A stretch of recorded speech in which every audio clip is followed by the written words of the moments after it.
5 páginas, 15 ejercicios, es bastante largo.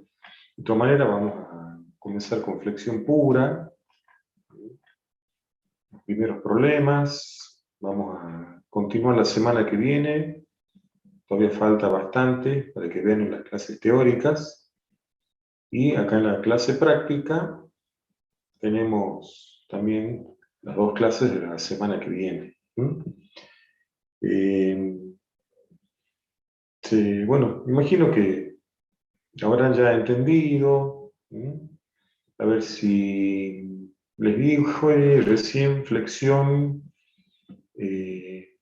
pura. Y el práctico se llama flexión simple. ¿Sí? A ver, ¿quién me dice por qué se llama flexión simple?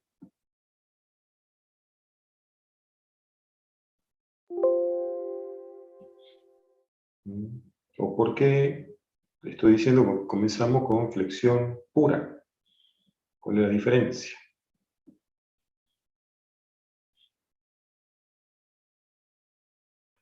La flexión pura sería la que no tiene corte. No hay corte por flexión, y la simple no hay esfuerzo normal simultáneamente, eso se llama ya flexión compuesta. Tema, y justamente si ya hay flexión más esfuerzo normal, y otras cosas más puede ser, pero el hecho de que tengamos 2 esfuerzos característicos, ya pasa a ser lo que nosotros llamamos esfuerzos combinados, que es el próximo tema después de este, ¿no? Así que acá tenemos solamente flexión, y, bueno, el corte, que nosotros vemos a diferencia del corte directo, que vimos antes de torsión, este corte viene por que hay esfuerzos de flexión. Así que, bueno, eso ya lo vamos a ver la semana que viene, lo van a ver en la teoría, y después lo vemos en la práctica. Así que, bueno, repito, flexión simple, porque no se está combinando con otro. ¿Y por qué hablamos de que la compuesta es cuando aparece también el esfuerzo normal, ¿no? Porque también, ¿qué más puede aparecer? Torsión. Lo que pasa es que, ¿qué me produce la flexión? Lo que vieron hasta ahora, al menos la flexión pura, me produce tensiones normales, tensiones sigma, ¿no? Igual que el esfuerzo normal, ¿sí? Entonces, cuando están los dos juntos, que es flexión compuesta, ya las tensiones sigma, o sea, las tensiones perpendiculares a la sección, ya resultan de la combinación de las que vemos ahora por flexión con las que ya vimos antes por normal. Y el corte por flexión, ya para nosotros, bueno, ya deja de ser flexión pura, queda como flexión simple, digamos, y ya van a ver que justamente, como ya sabemos, ¿no? Si el corte era la derivada del momento, bueno, entonces si no va a aparecer corte es porque el momento es constante. Y cuando el momento flector sea variable, entonces va a aparecer el corte por flexión. De todas maneras, nosotros lo que vamos a hacer ahora en los primeros problemas es, más allá de si el momento flector es constante o no, vamos a trabajar solamente con las tensiones normales por flexión. Bueno, después les voy a subir este otro apuntecito de la clase práctica, que bueno, simplemente acá les traigo el resumen de fórmulas. Esto está sacado exactamente del resumen de fórmulas de la clase teórica. Y acá dice, bueno, flexión pura, ¿no? Justamente acá no están todavía las tensiones tangenciales por corte por flexión. Pero acá me parece otra denominación que es recta. Si no es recta, ¿qué es? Es oblicua, o también se le llama desviada, o también se le llama esviada, ¿sí?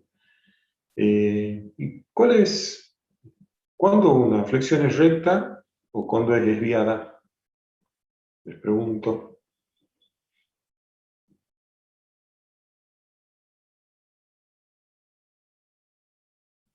¿Lo vieron ya en la clase teórica?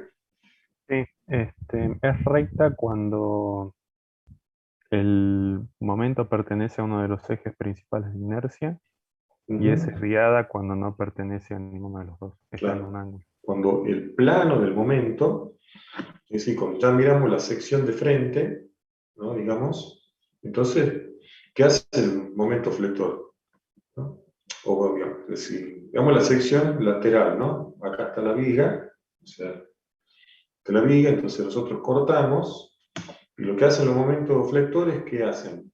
Me hacen girar la sección, ¿no es cierto? Entonces, bueno, puede ser así, inclinado, así, depende. Bueno, entonces, ese giro, ¿no? Lo produce un momento flector, y momento flector, que en definitiva es un par de fuerzas, actúa en un plano. Cuando ese plano, ¿no? Donde actúa el momento torsor, coincide con uno de los ejes principales de inercia, entonces es flexión recta. Y para ese caso son válidas las ecuaciones que nosotros vemos. Si es oblicua o desviada, bueno, digamos, se puede trabajar de esa manera también, o lo que hacemos es, o descomponemos las cargas, que digamos el plano donde actúa un momento flector, ¿sí? También tiene que ver con la línea de acción o el plano que contiene las cargas, ¿no es cierto? Entonces, bueno, si no nos coincide con un eje principal, lo que hacemos es, o descomponemos las cargas, ¿no? Y acuérdense que, ¿cómo son los ejes principales entre sí? Siempre son perpendiculares, ¿no?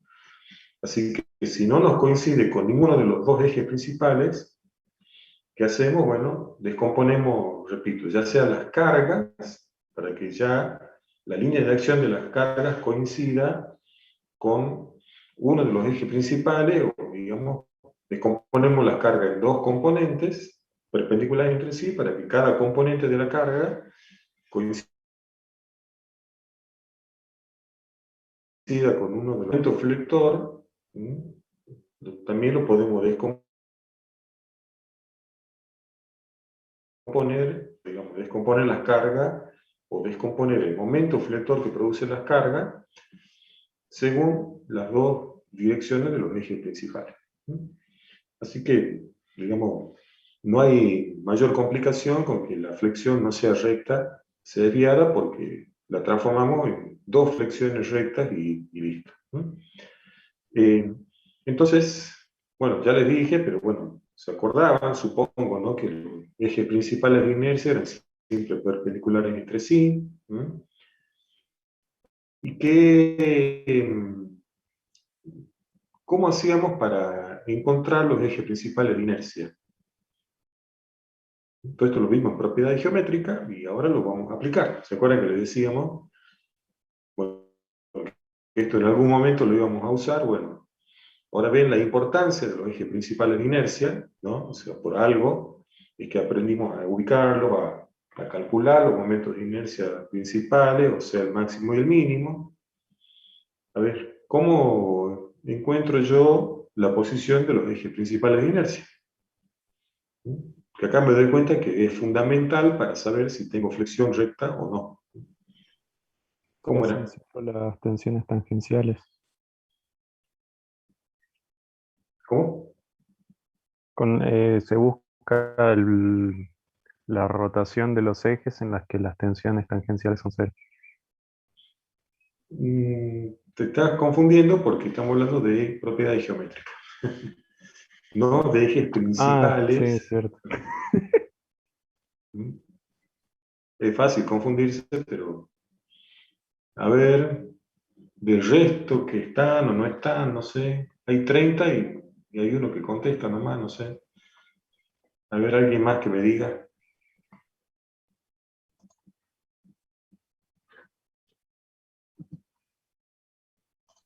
calculo los momentos de inercia y después el ángulo. Ajá, muy bien. Yo tenía que calcular propiedades geométricas, pero un par de ejes cualquiera, digamos, el que más cómodo me quede, ¿no? Momento de inercia respecto a dos ejes X, y el producto de inercia. ¿No? O sea, ¿por qué digo eso? Porque si yo calculo y para un par de ejes que cualquiera, y el producto de inercia me da 0, ¿qué pasaba? ¿Esos eran los momentos principales? Esos eran los ejes principales. Ejes ¿No? principales. ¿Está bien? Entonces, bueno, entonces si yo calculo y el producto de inercia no me da 0, o sea, yo calculo para cuál, un par de ejes cualquiera, o digamos, si tengo en qué plano actúa mi momento flector, bueno, calculo momento de inercia respecto de ese eje, ¿no es cierto? Y para ese y para uno perpendicular, y si el producto de inercia no me da 0, digo, bueno, esto no es flexión recta,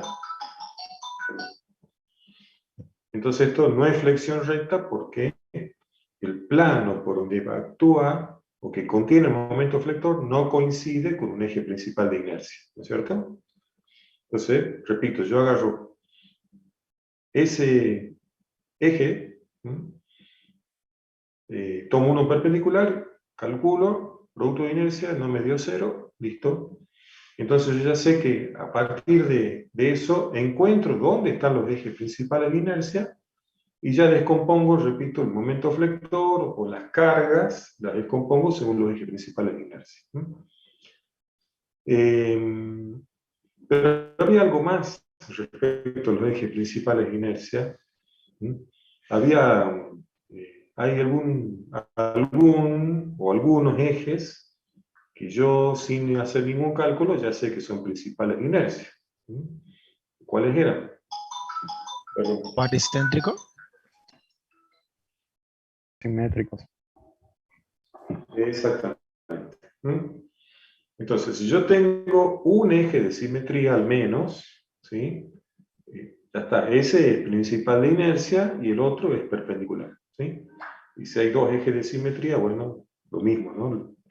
Así que el tema es cuando no sé de antemano dónde están los principales de inercia porque no tengo eje de simetría, bueno, los tengo que ubicar y recién puedo saber si tengo flexión recta o no. ¿Sí? Normalmente, todas las estructuras van a ver que lo habitual es que se utilicen secciones simétricas, ¿no? Así que, pero bueno, si toca una que no sea simétrica, lo primero que tenemos que hacer es saber dónde están los ejes principales y enterarnos si estamos ante un caso de flexión recta o no. Bueno, entonces,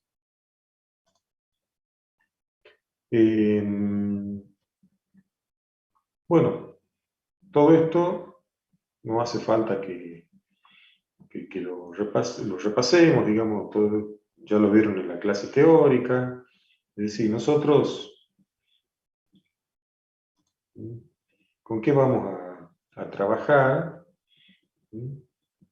Con esta formulita, donde podemos obtener entonces las tensiones normales, a partir de conocer el momento flector, el momento de inercia y las distancias a el eje neutro o línea neutra, donde vuelvo a aclarar, esto solamente vale para ejes principales de inercia. Además, ¿qué otra característica tienen estos ejes? Es que son baricéntricos, ¿no? Es decir, también ese famoso centro geométrico que también aprendimos a ubicar en propiedades geométricas, ¿no? Al menos por ahora, mientras tengamos flexión simple, ¿sí? En ese, ¿no? Los ejes que pasan por ese centro geométrico, ¿no? Las tensiones se hacen cero y después, como dice acá, lógicamente, ¿no? Mientras más nos alejamos de ese eje neutro, la tensión va creciendo, y bueno, y si tenemos la máxima distancia del eje neutro, tenemos entonces el valor de la tensión normal máxima, que como siempre decimos, es lo que seguramente nos va a interesar, ¿no? Porque ¿qué vamos a hacer con esta tensión máxima? Y después la compararemos con la tensión admisible, para verificar, ¿no? O con la condición de que esta tensión, como siempre, ¿no? Que la tensión máxima no supere la tensión admisible, podremos dimensionar, es decir, encontrar el caso. Y acá, bueno, fíjense, pensemos en una sección rectangular, ¿no? ¿Sí?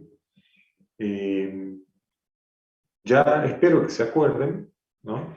¿Cuánto vale un momento de inercia para una sección rectangular, para un eje de simetría, ¿no? Por supuesto pasa por el centro geométrico, ¿sí? Una sección rectangular que tenga un ancho B, una altura H, ¿sí? Para el eje paralelo a B, ¿cuánto vale el momento de inercia? Más vale que ya lo sepan. Tengo una sección así, tengo este eje principal de inercia, ¿sí? Esto es B. Base por altura del cubo sobre C. Exactamente. Entonces, eso es lo que viene acá, ¿no?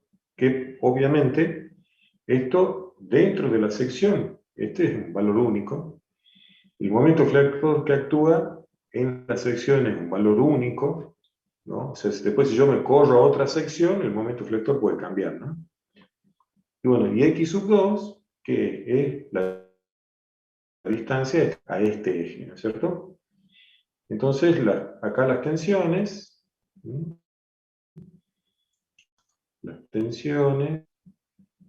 si hacemos un grafiquito, ustedes saben que, entonces acá van a tener el valor máximo, ¿no? Bueno, y acá, al ser simétrico, los dos máximos serán iguales, uno de compresión, otro de tracción, ¿no? ¿Y de dónde viene la forma de este diagrama? ¿No? Es que si yo ahora miro de costado la sección, no de frente, ¿no? Entonces imagínense que una viga, ¿no? Y cuando hablamos de viga, hablamos de barras sometidas a flexión. Una viga es como un acordeón, digamos, ¿no? Cuando le hacemos flexión, entonces te imagínense un acordeón, ¿no? Porque cada sección gira respecto a la otra, ¿no? Entonces, si esta sección giró respecto a la sección que tenía atrás, ¿sí? Y se mantiene recta, entonces, ¿sí? Las tensiones van proporcionales a la distancia a donde el giro, digamos, alrededor del cual gira la sección. Bueno, esto ya lo saben, ya lo han visto. Entonces, bueno, pero si yo miro acá, ¿no?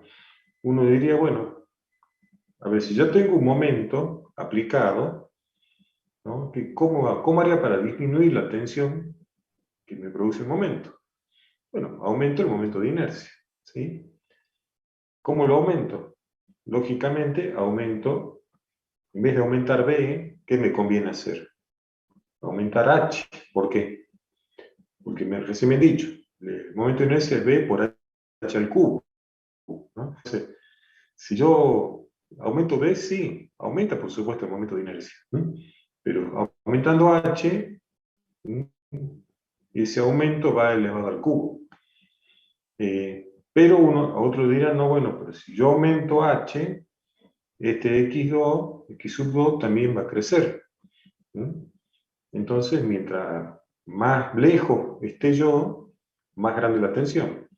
Pero bueno, por eso es que acá, directamente, si pasamos dividiendo ese valor máximo de x sub 2, o sea, la máxima distancia del eje neutro, entonces todo esto queda en una nueva característica geométrica que ya le llamamos módulo resistente. Entonces acá está clarito que si yo aquí tengo ¿no? Digamos, este x2 máximo en la sección rectangular sería h sobre 2, y arriba voy a poner bh cubo sobre 12.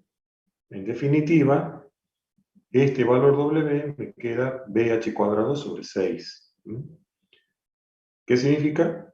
Que si aumento b, aumenta el módulo resistente, pero si aumento h, me aumenta más rápido, digamos, ¿no? Por eso es que las secciones para flexión son rectangulares, no son cuadradas, ni tampoco son acostadas, digamos, o sea, son rectangulares, pero donde la sección, donde el lado mayor, ¿no?, va a quedar puesto de tal manera de que quede elevado al cuadrado dentro del módulo resistente. ¿Y por qué se llama módulo resistente? Y bueno, justamente me va a dar directamente la relación entre T máxima, que repito es la que me interesa para saber si el material resiste o no lo que yo le quiero aplicar, y el esfuerzo característico, que es el momento vector. Así que esta ecuación, ¿sí?, es la que vamos a utilizar para analizar resistencia. El tema rigidez lo vamos a ver la semana que viene, ¿no?, cómo se calculan las deformaciones por flexión. ¿Está bien? Por el momento, entonces, nos vamos a quedar con la parte esta de resistencia. ¿Sí? Bueno.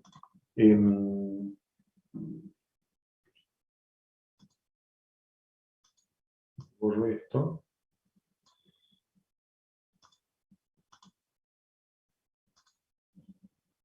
Bueno.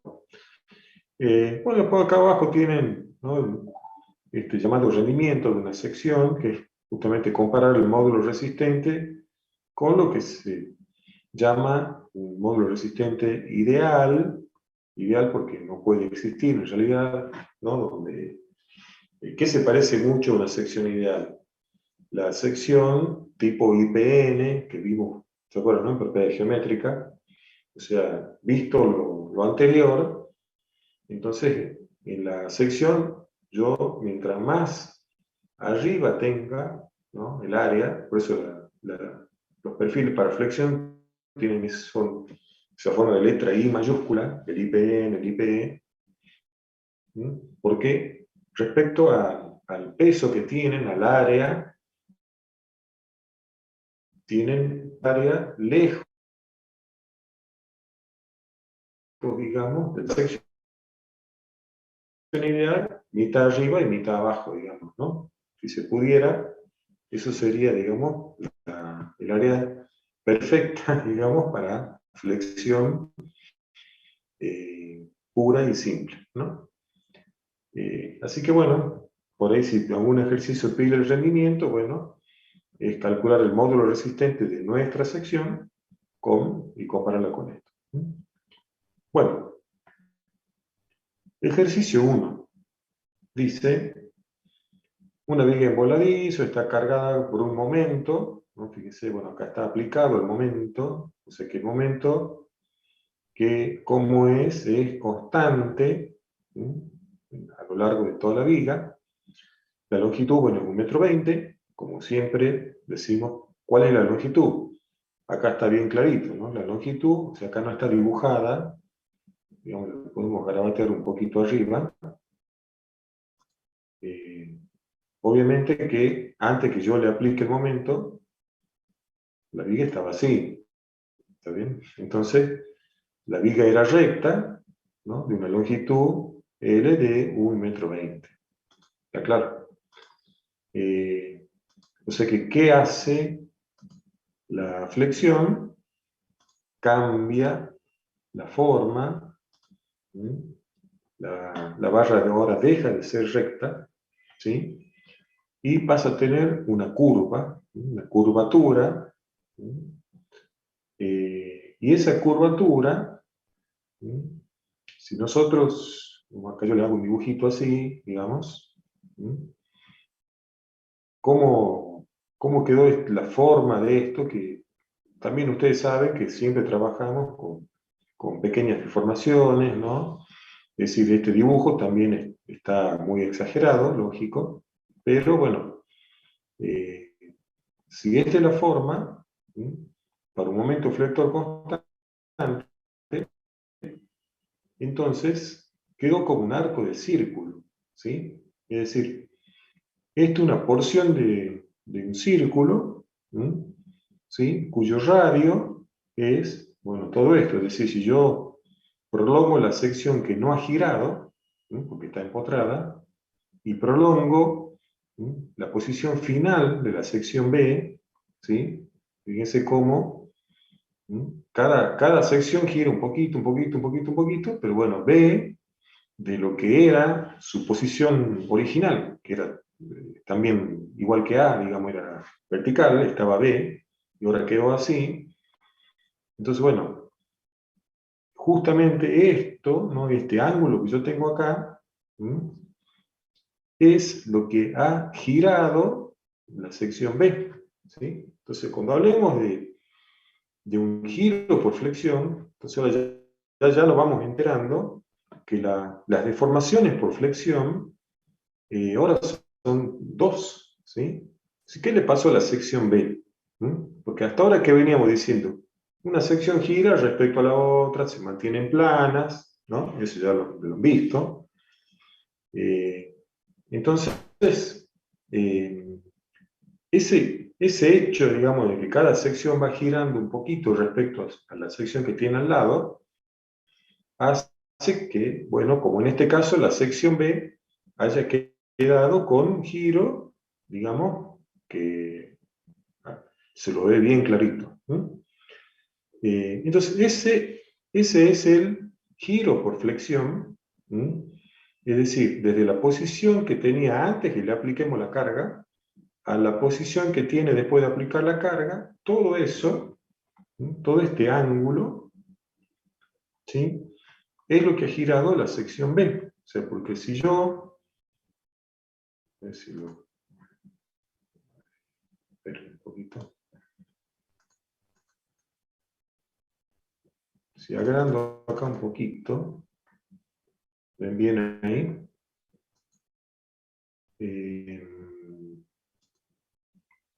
la sección B ha bajado, este valor que acá dice delta, que también se puede llamar F, ¿no? Muchas veces van a ver que o nosotros mismos le decimos, o en alguna bibliografía va a decir F, porque esta deflexión, como dice acá, la deflexión vertical es un desplazamiento vertical de la sección B, que también se le puede llamar flecha. Entonces a veces le va a aparecer la letra F, o también podrá llamarse U, ¿sí? Depende del nombre. Pero bueno, a lo que voy es que la sección B estaba vertical, ¿sí?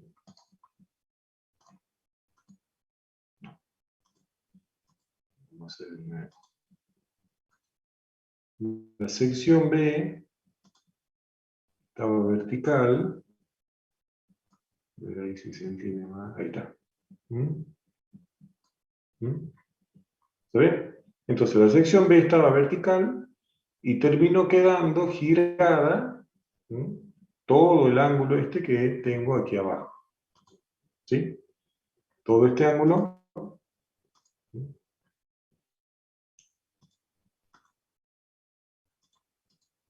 Todo este ángulo es el mismo que tengo acá y el mismo que tengo acá.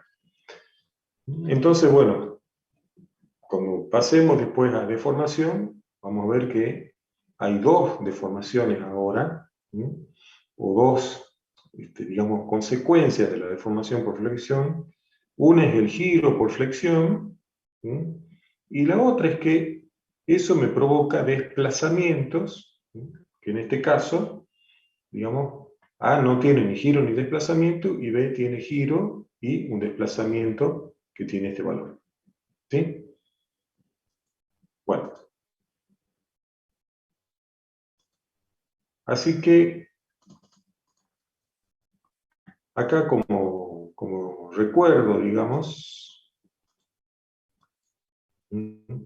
Acá tienen como lo mismo que tienen arriba, ¿no? Lo mismo que tienen acá en las fórmulas, pero bueno, ¿cómo van a resolver este problema? Bueno, planteado esto, esto también está traído acá de la clase teórica, ¿sí? Donde vemos, ¿ve lo que yo les decía? ¿No? El giro que tenemos entre dos secciones, ¿sí?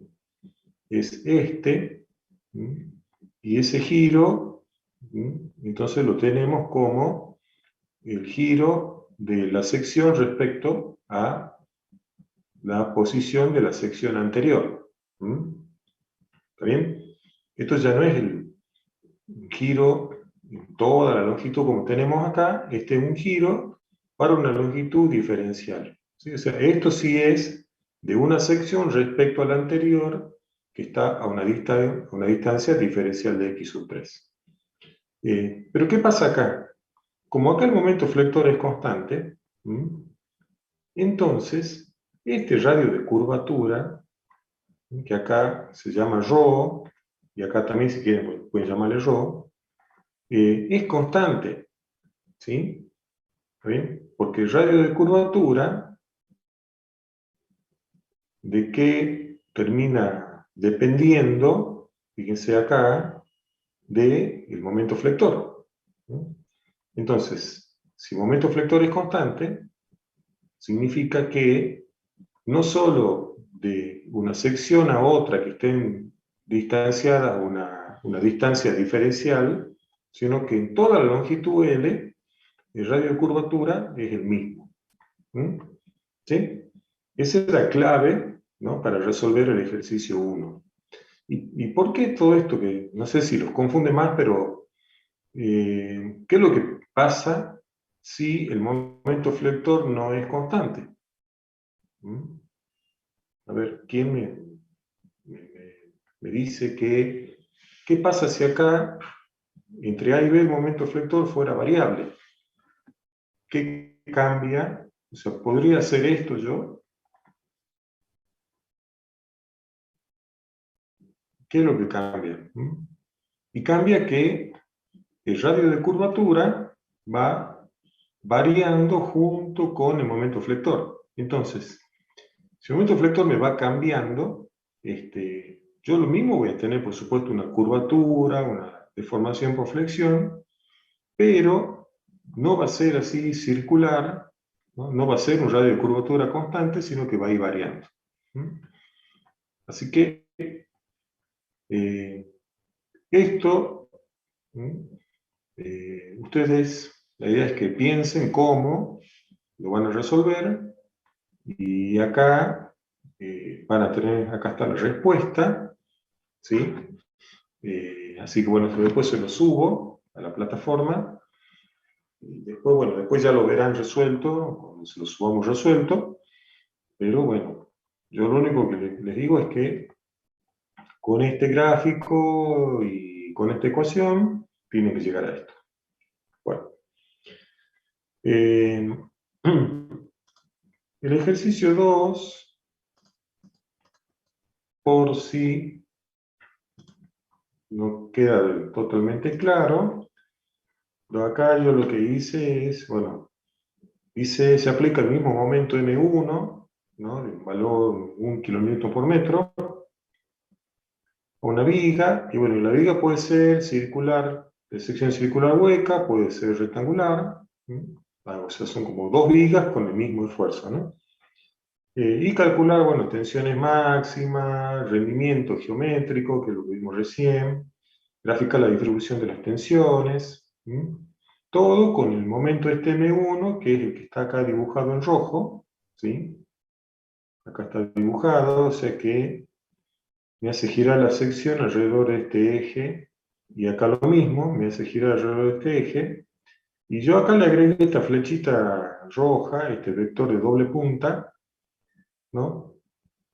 Porque, bueno, es también otra manera de representar un momento flector, ¿no? O sea, dibujamos la flecha curva, donde estamos viendo que la sección gira respecto a este punto, que el plano, ¿no?, donde actúa este momento es el plano vertical, ¿sí?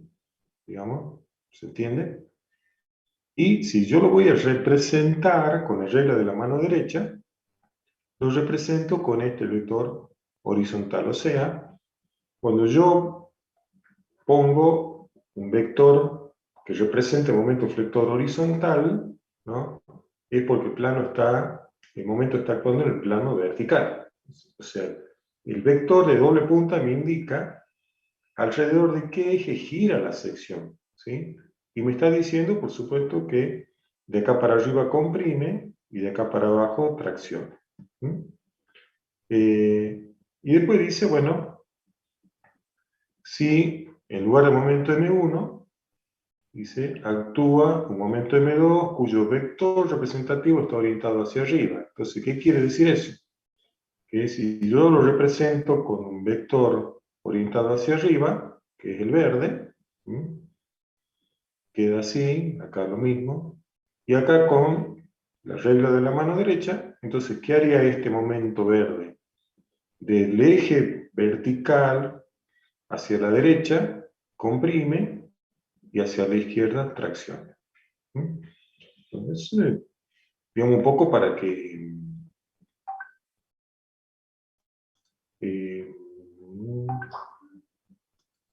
entonces, para que, bueno, a ver si quedó claro, ¿no? Digamos lo que dice el enunciado. Bueno, antes que veamos un poquito el ejercicio que sigue, hay una de las compañeras me estaba preguntando, a través de la plataforma, si el recuperatorio de mañana, en vez de ser en el horario de la clase, que es de 12 a 14, podía ser a partir de las 13, de 13 a 15, ¿no? Porque tiene que rendir otra cosa, hidráulica, creo, hasta las 13. Yo, digamos, por mí no hay problema. No sé si están todos de acuerdo, lo que tienen que recuperar. No sé, díganme y así ya definimos el horario de mañana. Sí, profe, no hay problema, por mi parte, ¿no? No hay problema, ¿ve alguien más? Sí, profe, no hay problema. No hay problema. Me Bueno, importa, no hay problema. bueno, entonces, bueno, quedamos para mañana. Bueno, entonces,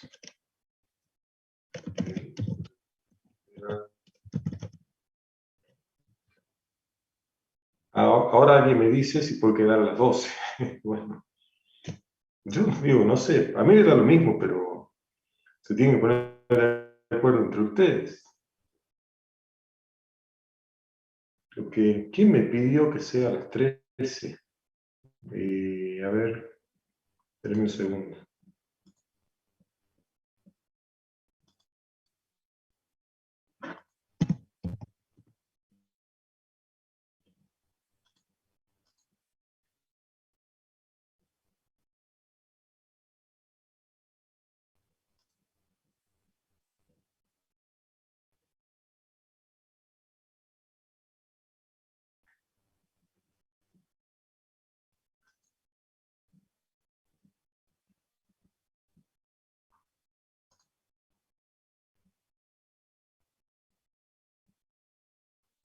A ver, si no me equivoco, acá tengo Celeste, María, Cari, que ahora me está preguntando si puede quedar a las 12.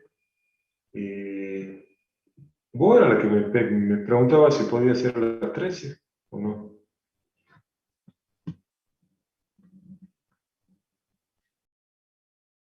Celeste, Cari.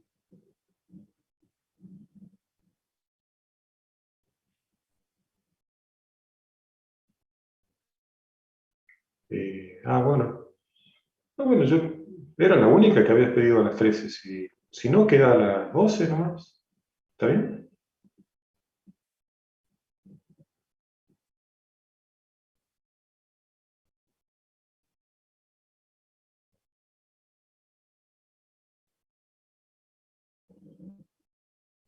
¿Está bien a las 12?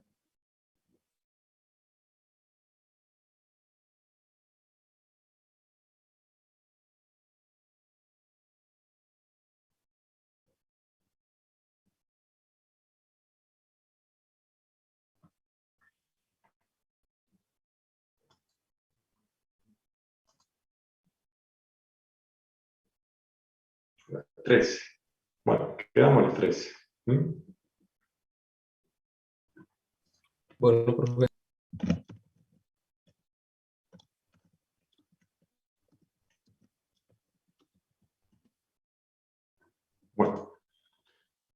Bueno, hacemos una pausa, un descanso, 10 minutitos y volvemos, ¿les parece? Bueno, profe.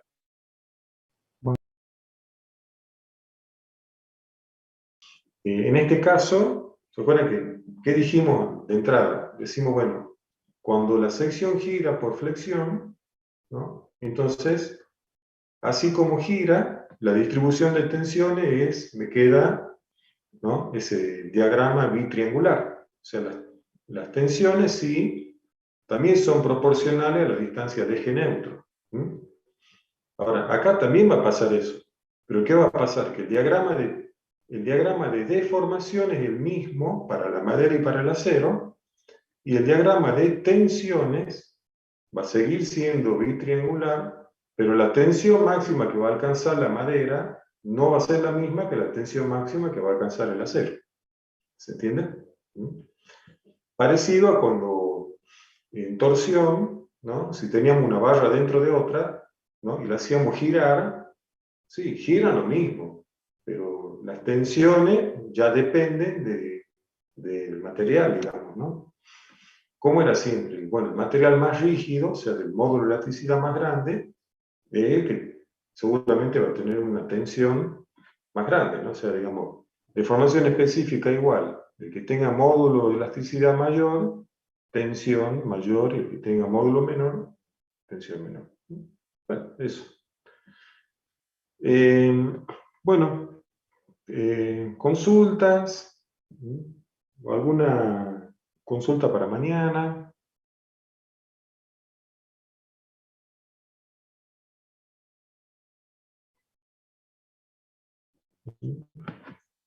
Bueno, igual yo me quedo, digamos, quieren ponerse a hacer algo de flexión, como para preguntar por ahí si les sale alguna duda, o alguna pregunta para mañana. Así que bueno, yo me quedo acá hasta las 5. Si alguno se quiere retirar, a ver si que me mande una consulta por mail. Bueno, a ver, veamos.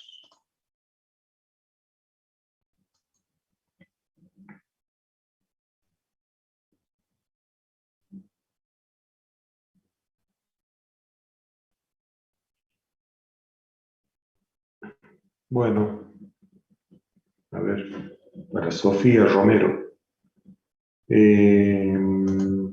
Bueno, ahora lo veo, si no te mando la respuesta por mail, en todo caso, ¿no? Pero ahora me fijo, a ver.